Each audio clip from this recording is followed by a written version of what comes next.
이번 시간은 부동산 공법을 함께 보도록 하겠습니다. 우리가 이번 시간 함께 공부하는 게 중개사 시험과 관련된 2차 내용인 부동산 공법을 함께 하게 됩니다. 우리가 민법을 공부하시게 되면 동산과 부동산에 관한 개념을 정의하게 되는데, 여기 부동산은 민법에 따라 토지 및 그 정착물을 부동산이라 표현하게 됩니다. 정착물 중에 가장 재산 가치가 높은 것이 있다면 건축물이 되게 됩니다. 그래서 이 부동산 공법은 크게 토지와 관련된 공법, 그리고 건축물과 관련된 공법을 우리가 함께 공부해 나가시는데, 여기 공법과 관련되어서는 공공복리, 공익을 달성하기 위한 법률 규정으로서 부동산과 관련된 규제, 조정과 관련된 법령을 부동산 공법이라 표현하게 됩니다. 우리 공익, 공공복리라는 말 들어보셨다고 하면 사회 구성원 모두에게 조금이라도 이익이 증가될 수 있도록 공익을 달성하기 위한 다양한 사안들을 공공복리, 공익이란 말로 대신하게 되는데, 그러한 공익 달성과 관련된 법령들을 우리가 함께 공부하게 됩니다. 최근 부동산 가격과 관련된 급등 현상이 서울을 중심으로 수도권 일대에 발생한 바 있고, 그에 관한 규제를 강화시킬 필요가 있어 법이 만들어지게 되면 그것을 공법이라 표현하게 됩니다.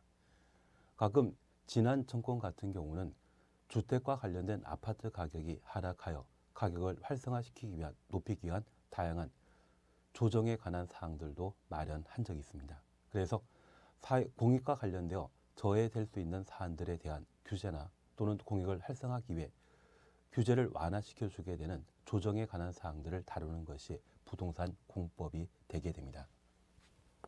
그래서 이 부동산 공법은 공익을 달성하기 위한 기본적인 법률에 해당하게 되는데, 우리가 1차 시간에 함께 공부하시는 민법이라면 저 공법의 반대 개념에 해당되는 사법에 관한 내용을 다루게 됩니다. 여기 사법은 개인과 개인 사이에 사사로운 관계의 다양한 관계를 다루는 것이 사법이라 함은, 반면 공법의 경우에는 공익을 달성하기 위해 국가가 일반 국민에게 규제, 조정에 관한 조치를 취하는 것들을 다루는 법령이 공법 규정이 되게 됩니다. 그래서 이 공법의 주체는 항상 국가 행정청이 존재하고 규제 상대방에는 항상 국민이 존재하는 것이 특징입니다. 여기 국가와 관련되어서는 우리가 삼권 분립으로 국가가 구성되어 있는 것을 알고 있으시죠. 그래서 재판을 담당하게 되는 사법부와 법을 만들게 되는 입법부, 그리고 집행을 담당하는 행정부로 구성되어 있고, 이 행정부를 구성하는 자를 법에서는 행정청이라 표현하게 됩니다. 여기 행정청과 관련된 구분은 우리 공법과 관련되어 자주 시험에 거론되고, 그 개념을 정확하게 구분한 때만 문제를 원활하게 풀어 나갈 수 있습니다. 그래서 이 행정청에 관한 사항들을 어떻게든 잘 정리해 주시는 게 공법과 관련된 입문 과정에서 우리가 학습해야 될 주요 목표가 되지 않나 싶습니다. 특별히 이 행정청에 관한 구분을 하셨다고 하면 저 행정청과 관계된 사항으로 행정행위라는 말과 행정계획이라는 말을 함께 공부해 주셔야 됩니다. 우리가 민법 공부하시면서 법률행위라는 말을 정리하신 적이 있다면, 여기 행정행위는 바로 행정청의 법률행위를 의미하는 것으로서 가끔 행정행위, 행정처분이란 말로 대신 표현하게 됩니다. 그리고 이 행정청이 수립하는 다양한 계획이 있다면 이를 행정계획이라 표현하게 됩니다. 국가행정청은 공익, 공공복리를 달성하기 위해 국가 전반에 대한 개발 사업이나 또는 발전 방향을 제시하게 됩니다. 그런 비전을 제시해주는 계획을 행정청이 수립하는 계획이라 해서 우리는 행정계획이라 표현하게 됩니다. 나는 이번에 시험을 준비해서 한 해 중개사 시험을 합격하겠다. 그런 목표를 세워놨다고 하면 그런 목표를 달성하기 위한 구체적인 계획 수립하고 그 계획에 따라 하나하나 집행할 필요가 있으시죠. 그럴 때 수립하는 개개인이 앞으로 어떻게 성공을 할 것인지 발전의 방향을 제시해 주는 것이 우리가 수립하는 계획이라면, 행정청이 수립하는 계획이 있다면 그것을 행정계획이라 하고, 우리 공법 전반과 관련된 다양한 행정계획을 정리해 나가시는 게 우리 시험에서 합격할 수 있는 좋은 방법이 아닌가 싶습니다. 그래서 이 세 가지에 관한 사항을 우리가 함께 정리해 나가셔야 됩니다. 우선 행정청에 관한 구분을 함께 해주시는데, 인문, 교재, 양가로 3번 보시게 되면 행정청에 관한 사항들을 우리가 함께 볼 수 있습니다. 현재 행정청은 중앙행정기관과 지방자치단체로 행정청을 구분하고 있습니다. 우리가 지금 이 시대는 중앙집권 시대입니까? 지방분권 시대입니까? 지방분권 시대이죠. 그래서 중앙행정청과 지방자치단체로 각각 구분하게 되는데, 이 중앙행정청은 각부 장관을 중앙행정기관장이라 표현하게 됩니다. 국방부 장관이나 기획재정부 장관이나 국토교통부 장관을 TV에서 보신 적이 있다고 하면 그분들이 바로 중앙행정기관에 해당하게 됩니다. 그리고 지방자치단체는 광역지방자치단체와 기초지방자치단체로 각각 구분하게 되는데, 이 광역지방자치단체는 서울특별시나 인천광역시 그리고 경기도, 이러한 곳을 광역지방자치단체라 표현하게 됩니다. 이 광역단체에는 특별자치시와 특별자치도가 존재합니다. 특별자치시는 바로 세종시를 말하고, 특별자치도는 제주도를 말하고 있습니다. 그래서 특별시, 광역시, 도, 그리고 특시특도는 광역자치단체에 해당하게 되고, 이 광역자치단체라 하는 말은 넓다는 의미의 광역이 아닙니다. 서울 같은 경우에는 서울과 수도권에 여러 시군을 운행하는 빨간 버스가 있습니다. 그 빨간 버스를 우리는 광역버스라 표현하게 되는데, 이 광역이란 말은 둘 이상의 시, 군, 구를 말합니다. 그래서 서울과 경기도의 수원시를 연결하는 빨간 버스가 있다고 하면 걔를 광역버스라 표현하는데, 이 광역버스가 운행하는 곳이 둘 이상의 시, 군이죠.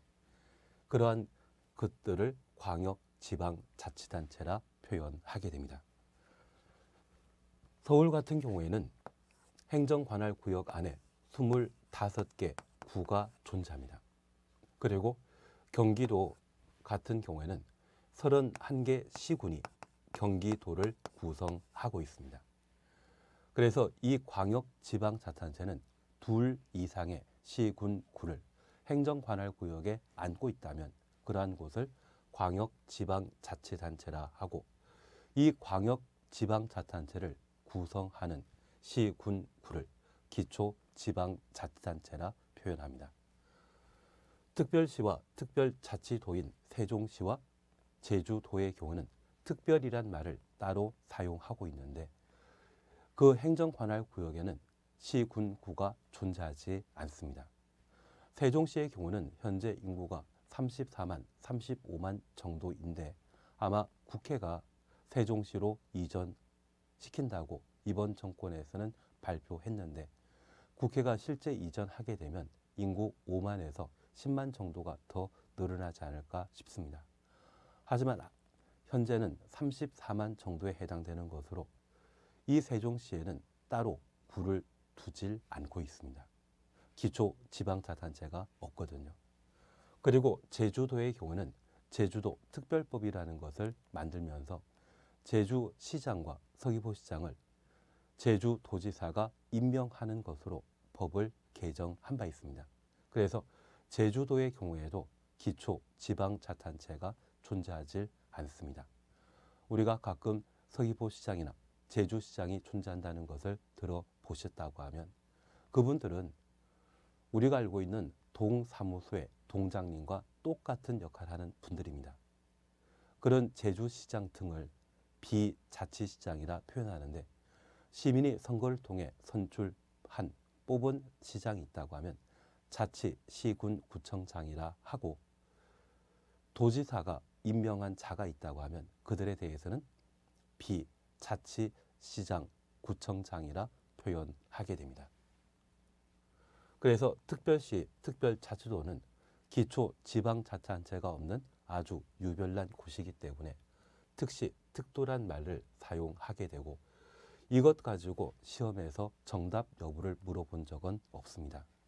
다만 이 특시, 특도는 광역지방자치단체에 해당된다라는 것을 하나 파악해 놓으시고 내가 살고 있는 곳에 내가 살 집을 만들고자 한다면 시군 구청장에게 건축 허가라는 것을 받도록 되어 있습니다.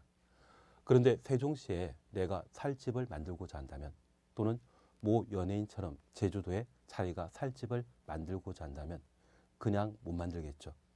그때는 특시 특도에게 건축 허가라는 것을 받아 내가 살 집을 만들 수 있습니다. 그래서 이 특시 특도는 광역지방자치단체이지만 기초지방자치단체 업무도 함께 수행하는 자로 생각하시면 시군 구청장이 존재한다면 특시 특도는 당연히 존재하는 것이고 지도지사란 말이 있다면 그 외에는 특별시와 특별자치도가 당연히 포함되는 것으로 파악해 놓습니다. 그리고 우리가 잠깐 구분하실 것으로서 경기도에는 31개 시군이 기초지방자치단체로 구성되어 있는데 행정자치법에 따르게 되면 인구 10만 이상인 곳이 있다면 시로, 인구 10만 미만인 경우에는 군으로 구분하고 있습니다. 그리고 이런 시 중에 인구가 50만 이상인 곳이 있다면 다른 시와 다른 법적 지위를 인정하여 최근 대도시라는 개념을 마련하게 되었습니다. 그래서 수원시나 성남시의 경우에는 인구 50만 이상인 기초지방자치단체로서 이곳에는 대도시란 개념을 두고 성남 같은 경우는 분당구라는 곳을 따로 마련하고 있습니다. 성남의 분당구청장은 서울의 강남구청장과 동격이 아닙니다. 서울의 구청장은 선거로 선출하는 자치구청장인 반면 성남시의 분당구청장은 성남시장이 임명하는 자이거든요. 그분은 동사무소 동장님과 같은 역할을 하게 됩니다. 그처럼 성남시에 있는 분당구청장에 대해서는 비자치구청장이라 하고 비자치시군구청장의 경우에는 인허가권이 기본적으로 없습니다. 그래서 인허가권을 행사하는 자는 자치, 시, 군, 구청장 그들에게만 인허가권 인정되고 대도시에 속한 구청장의 경우는 기본적으로 인허가권이 없다라는 것을 구분해 줘야 됩니다. 그래서 기본적으로 우리가 함께 봐주실 것은 부동산 공법은 토지 건축물과 관련된 규제, 조정에 관한 공공복리를 달성하기 위한 법률 규정으로서 국가가 일반 국민을 대상으로 규제를 가하는 법령이라는 걸 파악해 주셔야 됩니다. 이런 국가가 일반 국민에 대해 규제를 가하게 되면 규제 가하는 자를 행정청이라 하고 행정청의 법률 행위에 대해서는 행정행위라 하며 행정청이 수립하는 계획이 있다면 그것을 행정계획이란 말로 달리 표현하게 됩니다. 이런 행정청의 주체로 중앙행정기관장, 지방자치단체가 존재한다라는 것을 파악해 주시고 지방자치단체는 특별시장, 광역시장, 도지사를 광역단체장이라 하고 시군 구청장을 기초단체장이란 말로 대신 표현하게 됩니다. 그리고 잠깐 우리가 이해해 주실 것이 있습니다. 우리가 공부하는 부동산 공법에는 이 행정청만 존재하는 것이 아닙니다. 행정청 아닌 자도 등장하게 되는데 우리는 이들을 크게 비행정청이라 표현하게 됩니다. 이런 비행정청 중에는 국토교통부 산하의 주택공사 그리고 서울시 산하의 SH개발공사라는 것이 존재합니다. 우리는 이들을 정부 투자기관, 지방공사라 표현하게 됩니다. 그리고 비행정청에는 완전 사익을 창출하기 위해 노력하는 민간이 존재하게 됩니다. 여기 정부투자기관과 지방공사의 경우에는 행정청은 아니지만 이들이 수행하는 각종 개발 사업을 우리는 공익사업이라 표현하고 민간의 경우에는 사익을 추구하기 위해 활동하게 됩니다. 그리고 행정청에 해당되는 중앙행정기관과 지방자치단체도 공익을 달성하기 위한 다양한 사업을 시행하게 되는데 기본적으로 공법은 행정청과 비행정청으로 구분하는 방법과 그 목적하는 사업이 무엇인지에 따라 공익사업을 추구하는 행정청과 정부투자기관, 지방공사를 공이라 표현하게 됩니다. 그래서 공공 또는 공적 사업 주체란 말 보게 되면 이들은 공익을 달성하기 위한 주체라는 것을 인식해 주시고 저 공공과 공적 사업체를 제외한 자를 모두 민간이라 표현하게 됩니다. 그러면 민간이 부동산이라 불리는 토지 또는 건축물을 활용하여 자신에게 이익이 될 수 있는 다양한 개발 사업을 시행하게 된다면 이들에 대해서는 규제, 페널티라는 것을 부담시킬 필요가 있습니다. 반면 행정청과 정부투자기관, 지방공사가 공익을 추구하기 위한 각종 개발 사업을 시행하게 되면 그 개발 사업이 원활하게 진행될 수 있도록 규제를 풀어줄 필요가 있거든요. 그래서 각종 개발 사업과 관련되어 토지 소유자의 동의나 돈을 내는 것 이러한 것들을 공의 경우에는 면제시켜주는 것이 특징입니다. 만약 행정청 또는 정부투자기관, 지방공사가 각종 개발 사업을 시행하면서 돈을 내야 된다. 그런 규정이 있다고 하면 그 자체가 바로 틀린 것으로 판단하는 것이 필요합니다. 그래서 주어가 공공인지 민간인지를 가늠하시면서 동의를 받거나 돈을 내야 하거나 일정한 금융기관의 보증, 필요로 한다. 이런 이야기가 공적 사업체와 관계되어 설명되게 되면 그 지문은 무조건 틀리고 민간의 경우에만 그런 지문을 필요로 한다. 이런 구분을 해주시는 게 필요합니다.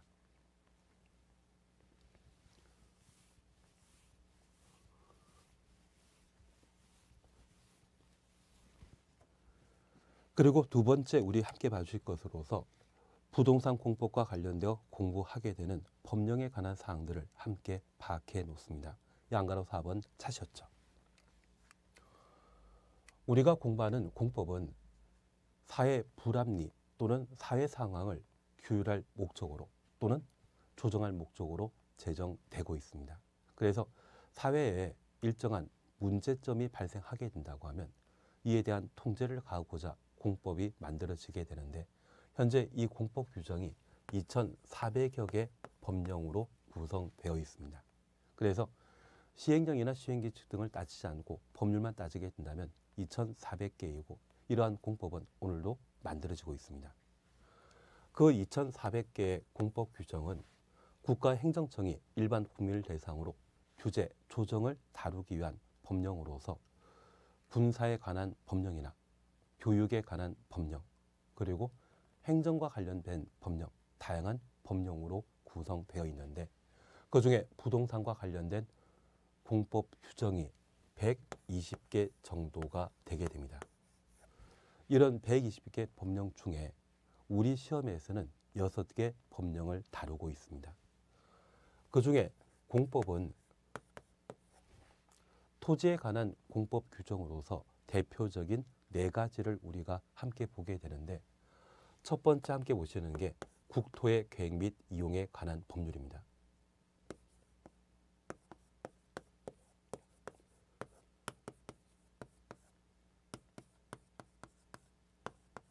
여기 국토의 계획 및 이용에 관한 법률은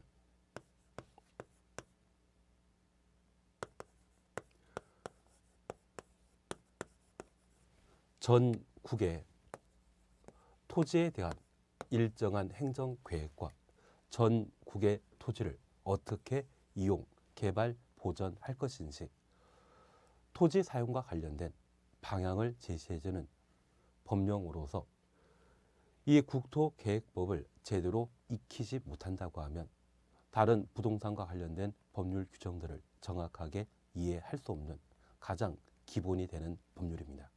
그래서 이 국토계획법에 대해서는 법률 자체 글자 수가 워낙 많기 때문에 공식적으로 약칭하여 표현하는 것이 국토계획법이 되게 됩니다. 제가 수업 시간 중에 국토계획법이라는 말 드리게 되면 국토의 계획 및 이용에 관한 법률을 의미하는 것으로 파악해 주십니다.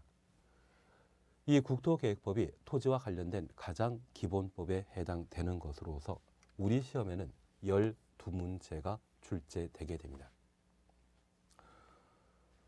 우리가 이 동영상에서 함께 수업해 나갔을 때 가장 평범한 사람들을 기준으로 수업을 해 나갈 필요가 있는 것 같습니다. 그래서 각각 수업 듣는 이해 정도에 따라 학생 수준이 천차만별 달라지는 차이점이 존재하지만 가장 기본을 토대로 하도록 하겠습니다. 그래서 이 국토계획법과 관련되어서는 우리 시험 40문제 중에 12문제 비중을 차지하고 있지만 부동산과 관련된 용어나 부동산과 관련된 법령을 제대로 이해하기 위해서는 이것 빼놓고는 제대로 할 수 없거든요. 그래서 우리 수업의 절반 정도가 국토계획법과 관련된 법령을 이해시키는 데 할애되게 됩니다. 그리고 가장 많이 회독수를 확보해야 되지 않나 싶고, 이 국토계획법 출제되는 12문제 중에 어떻게든 8문제 이상을 맞추셔야 됩니다. 저 8문제 이상 맞출 수 있다고 하면 이제 부동산과 관련된 공법 규정들을 이해할 수 있는 기본이 쌓여 있는 것으로 판단하여 나머지 법령들도 함께 정리해 나갈 수 있습니다. 그리고 두 번째 우리가 함께 보시는 게 도시개발법입니다. 여기 도시개발법은 우리 주변에 3기 신도시에 대한 개발 사업을 발표한 적이 있고, 최근 인기리에 분양 끝난 과천 지식산업센터의 아파트 공급과 관련된 상황을 보신 적이 있을 겁니다. 그렇게 농경지나 또는 임야를 밀어버리고 신도시 만드는 사업을 다루는 기본적인 법령이 도시개발법이 되게 됩니다. 이번 과천 분양 같은 경우에는 분양 가격이 8억대인데 최근 5년 사이에 만들어졌던 아파트의 거래 가격이 한 18억에서 19억이라 하더라고요. 그래서 로또와 똑같은 아파트 분양이라 해서 그렇게 청약 경쟁률이 높지 않았나 싶습니다. 진짜 많은 사람들이 청약 신청한 적이 있거든요. 사실 최근 로또와 관련된 일정 당첨금이 10억에서 15억 정도인데 30% 정도를 세금으로 내고 나면 과천 아파트 분양받는 것과 같거든요. 그래서 그렇게 많은 사람들이 신청한 적이 있는데, 그런 신도시 개발 사업과 관련된 절차를 다루는 법이 바로 도시개발법입니다. 그리고 재건축 사업과 재개발 사업을 다루는 법률로서 도시 및 주거환경정비법이 있습니다.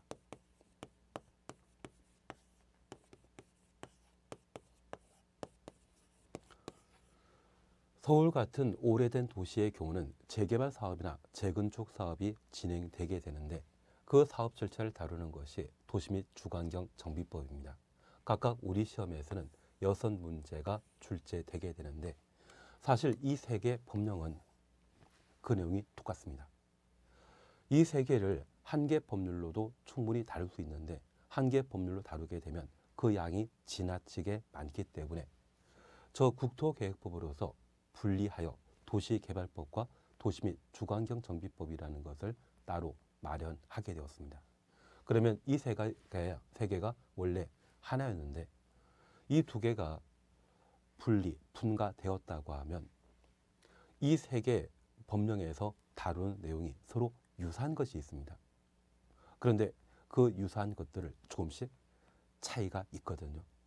그래서 이 국토계획법이라는 것을 제대로 정리하지 않은 상태에서 도시개발법과 정비법을 동시에 공부하게 되면 헷갈리는 것이 발생하게 됩니다. 그래서 국토의 계획 및 이용에 관한 법률의 체계를 명확하게 확보한 상태에서 도시개발법을 정리해 나가셔야 됩니다. 그리고 이 도시개발법을 또 명확하게 확립시킨 상태에서 도시 및 주거환경 정비법, 워낙 법령 명칭이 길기 때문에 얘를 도시정비법이라 표현하고 가끔 수업시간 중에 도시정비법 또는 정비법이라 표현하면 얘를 의미하는 것으로 파악해 놓습니다. 그리고 얘를 정리해 나가셔야 됩니다. 30일의 시험 같은 경우에는 시험 난이도가 좀 까다롭게 형성되었습니다. 사실 최근 5년 사이에 부동산 공부과 관련된 난이도는 항상 높게 형성되었는데 이번엔 좀 더 지엽적인 문제를 다루었습니다. 사실 이 정비법이 출제되는 6문제 중에 제 실력을 맞출 수 있던 게 한 4개이더라고요. 그리고 2개는 제가 잘 찍으니 정답 맞출 수 있더라고요. 사실 이 정비법과 관련된 사항은 그 양이 워낙 방대하다 보니 지엽적인 부분들을 시험에 내겠다고 하면 다루기가 힘든 부분들도 시험에 나오고 있습니다. 그래서 보통 정비법과 관련되어 학생 수준으로 한 15회독 정도를 공부하게 되면 2문제에서 3문제 정도 맞출 수 있는 것이 현상입니다. 그래서 가장 기본적인 것을 해 나오시게 된다면 한 3문제에서 4문제를 해결할 수 있지 않나 싶습니다. 반면 개발법과 관련되어서는 국토의 계획 및 이용에 관한 법률이 충분히 정리되게 된다면 이 개발법에서는 좀 간단한 노력만 가지고도 4문제에서 5문제 정도는 쉽게 맞출 수 있는 수준으로 시험 문제가 출제되고 있습니다. 그래서 국토의 계획 및 이용에 관한 법률이 체계화되고 확실하게 내게 되었을 때 개발법과 정비법에 관한 내용을 정리해 나가시는 게 합리적인 공부 방법이 됩니다. 그리고 마지막으로 토지와 관련된 공법 규정으로서 우리는 농지법이라는 것을 함께 공부하게 됩니다. 농지법은 우리 시험에 2문제 출제되는데 농지법과 관련된 적용 대상에 관한 사항과 가장 기본적인 것을 해결해 놓게 된다면 올해도 출제되었던 농지법 2문제 모두 맞출 수 있지 않나 싶습니다. 그래서 이 농지법도 기본적인 사항만 잘 정리하면 좀 수월하게 문제를 풀 수 있습니다. 다만 이 농지법도 이게 좀 만만치 않습니다. 이 농지법의 내용이 공인중개사 법령보다 조문수가 더 많습니다. 그리고 지엽적인 부분까지 다루게 된다고 하면 한도 끝도 없거든요. 그래서 이 농지법도 가장 기본적인 것들을 우리가 시험을 대비해서 정리해 놓으시는 게 합리적인 준비 방법이 아닌가 싶습니다. 그리고 2번째, 건축물과 관련된 공법에 관한 규정으로서 건축법과 주택법이라는 것을 함께 공부하게 됩니다.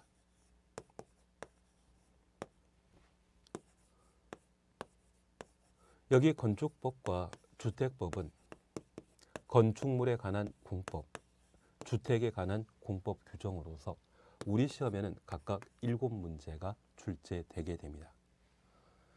여기 건축법과 관련되어서는 건축물을 건축하는 절차 그리고 안전한 건물을 만들기 위한 규제에 관한 사항들로 구성되게 되는데 우리가 처음에 건축법과 관련된 법률 용어가 생소해서 좀 답답하고 힘들게 느낄 수 있겠지만 회독수를 좀 충분히 확보하시고 충분한 이해를 해 나가시게 된다면 건축법을 정리하는 게 좀 수월하지 않나 싶습니다.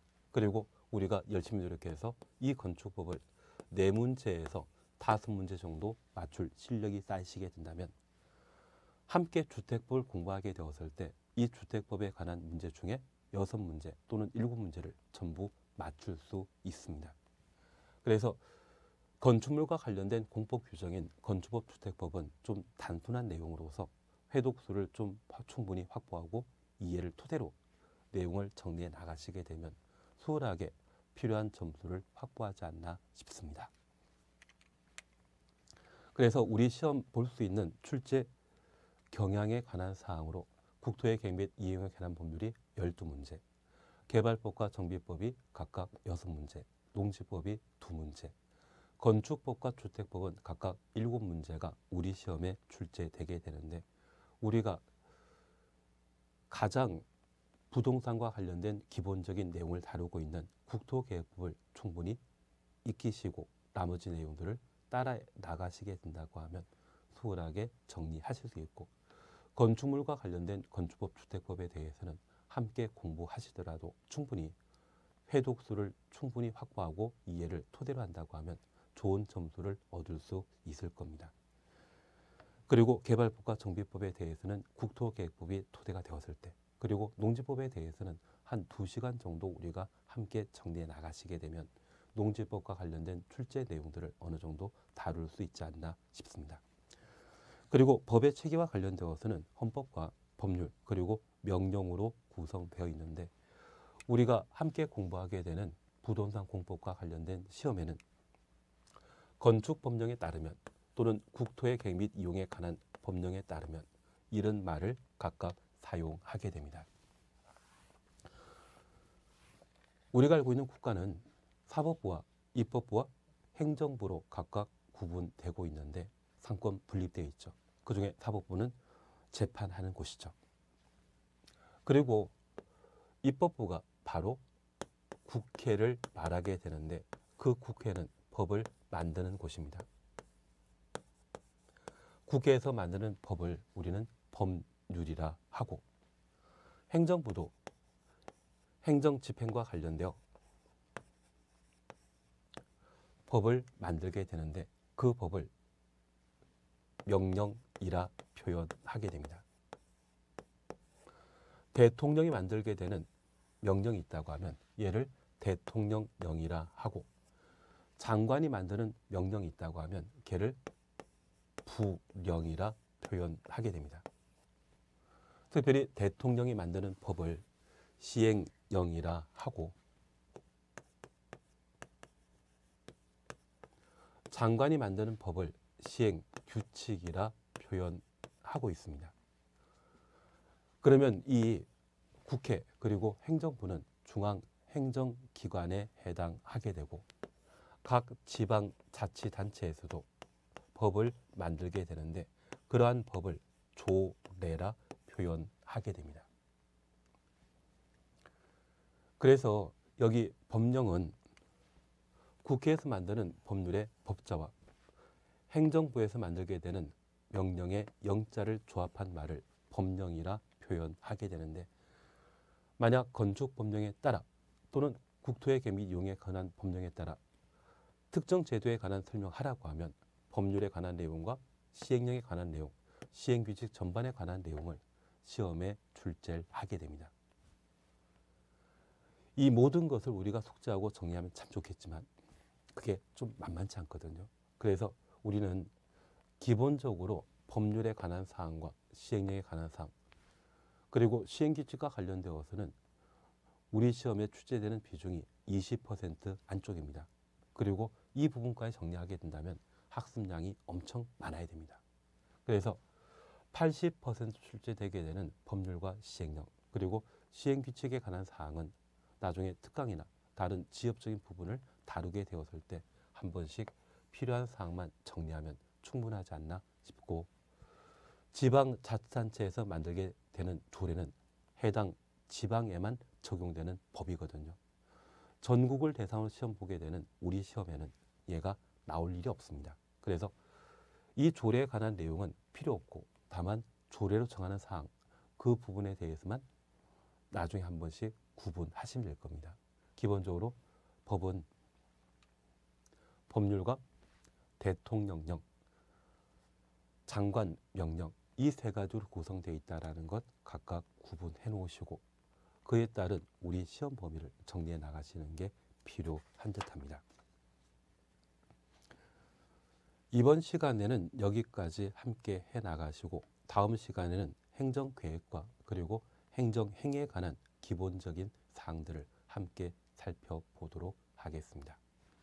수고하셨습니다.